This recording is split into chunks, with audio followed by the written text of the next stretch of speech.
What's good? What's good, everybody? Welcome back to another episode of The Urban Platform Speaks.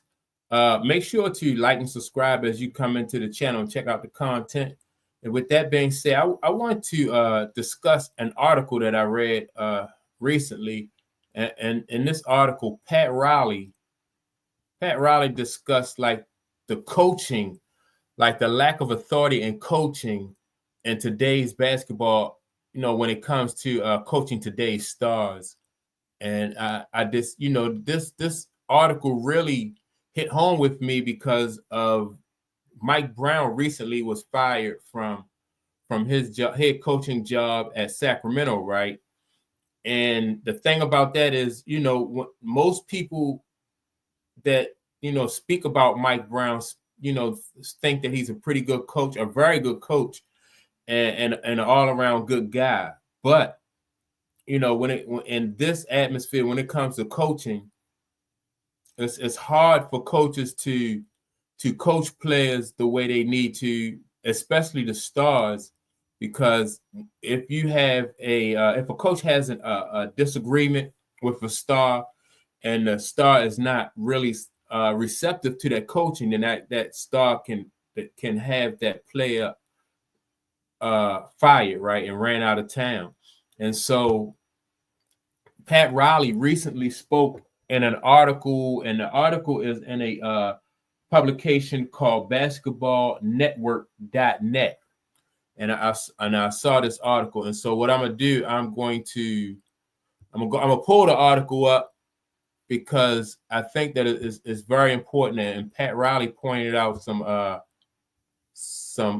made some points that I thought that were very important when it comes to coaching today's basketball player, And so first of all, it says his quote was, "You could actually raise your voice to players and they'd understand." Pat Riley talks about the changes in coaching and the lack of authority over star players, right?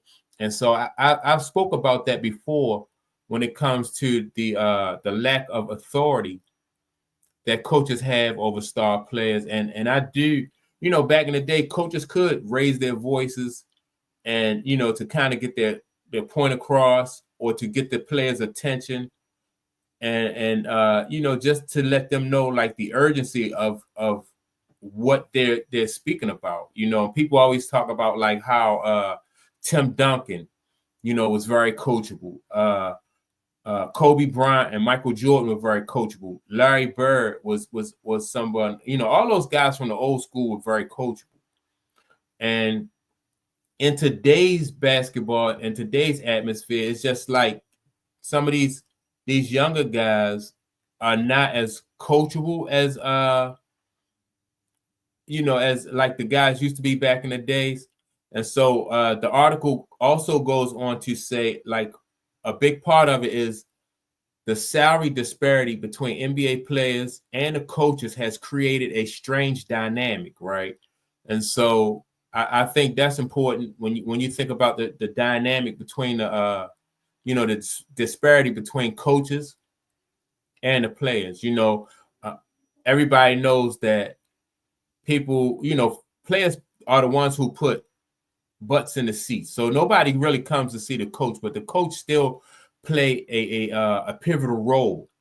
All right. So now it says the players are the highest paid individuals on the team, and rightfully so, because they're the ones who put their minds and bodies on the line for the organization's sake. And that's true. Nobody would disagree that players really need to be, the ones who are paid, the most money. And so that's that goes without argument. Then he goes on to say, however, while players have free will, their movement on the court are highly dependable on a coach whose salary is less. And so if you have a coach who is he can place certain restrictions on a player. And those restrictions, if the player do not agree with those restrictions, he think that those restrictions are holding him back, then he could push for that coach to be fired. let me see. Interestingly, hold up. Let me go back. Let me go down some. This is shifting around. Oh, interestingly, it wasn't always the case in the NBA. According to Pat Riley, coaches would confront their team, both role players and superstars, if they're not doing their job properly. The legendary coach recalls Jerry Buss telling him not to be intimidated by Magic Johnson or Kareem Abdul-Jabbar and their stature. And so now that's very important, right? Because now Jerry Buss was the owner of the Los Angeles Lakers back in the days, right?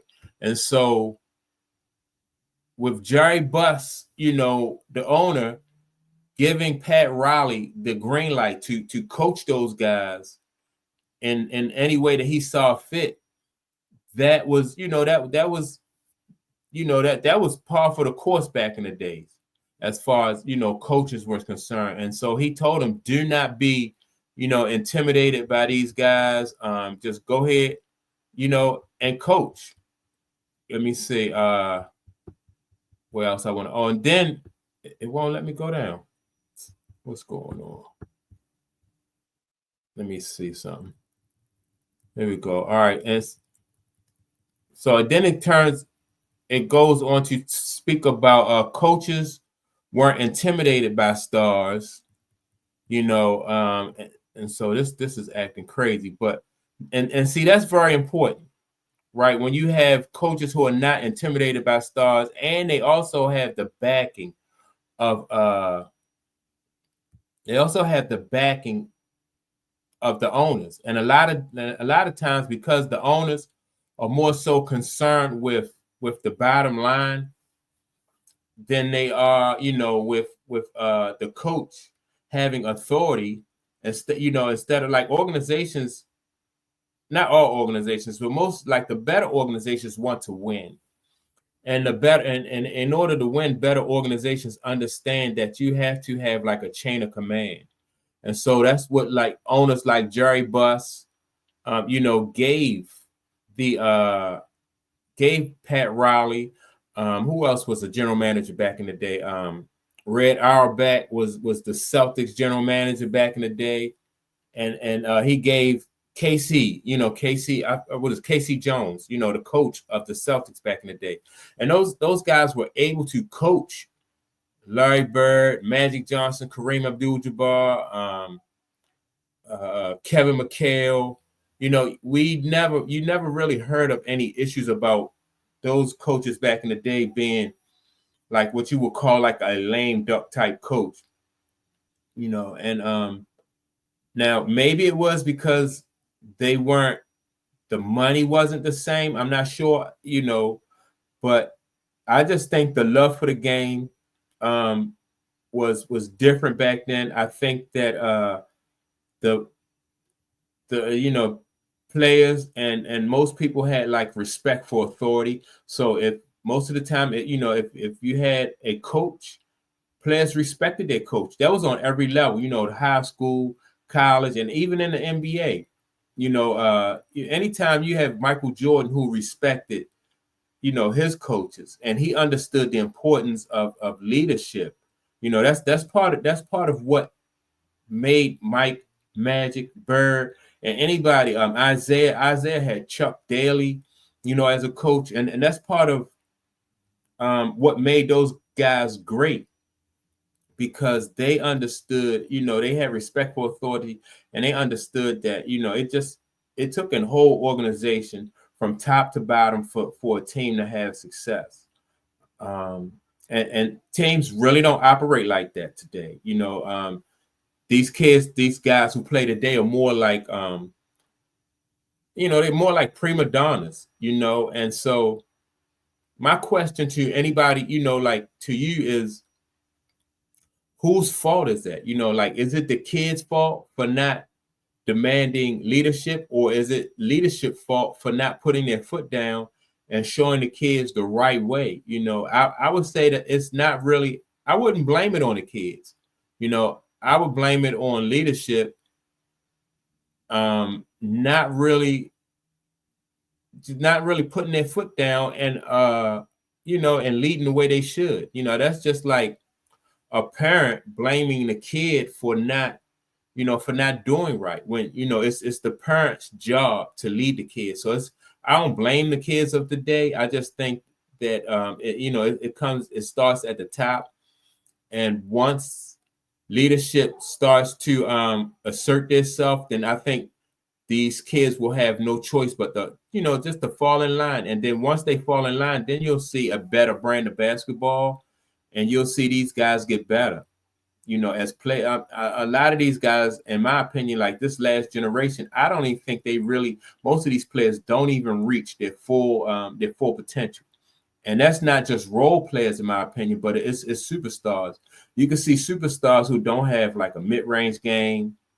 You can see superstars who don't have a low post game, superstars who don't have footwork, and superstars who don't really seem like from year to year they're getting better. Like these guys, the older school generation, they got better from year to year.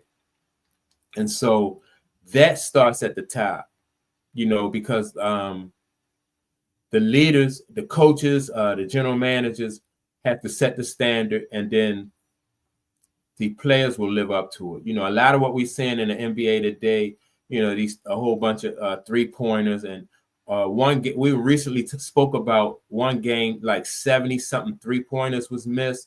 That's just crazy. Some teams, like Kareem Abdul-Jabbar, didn't shoot 70 3-pointers in his whole career. And you had a game, Kareem shot 1 3-pointer in his whole career. And here you have one game, 70-something 3-pointers missed. I don't even know if Michael Jordan shot 70 3-pointers. I know he didn't shoot it in a year, and he may have shot 70 over his career, but Magic, I don't think Magic shot 70 3-pointers. And here you have one game, 73 3-pointers missed in one game. And I just think that we can't blame it on the players of the day. We got to blame it on the owners, general managers, for not allowing coaches to coach. And so that's what I just wanted to point out, like Pat Riley is still old school. Pat Riley is going to do things the only way he know how to do them. And, that's the right way, and that's not to say that Pat Riley don't make mistakes, like he's not perfect, but he's a lot better. His way is a lot better than what is going on in most organizations around the NBA. And so that's my take on it. With that being said, make sure to like and subscribe. Don't forget to leave a comment, and I will check you all out in the next video. Peace.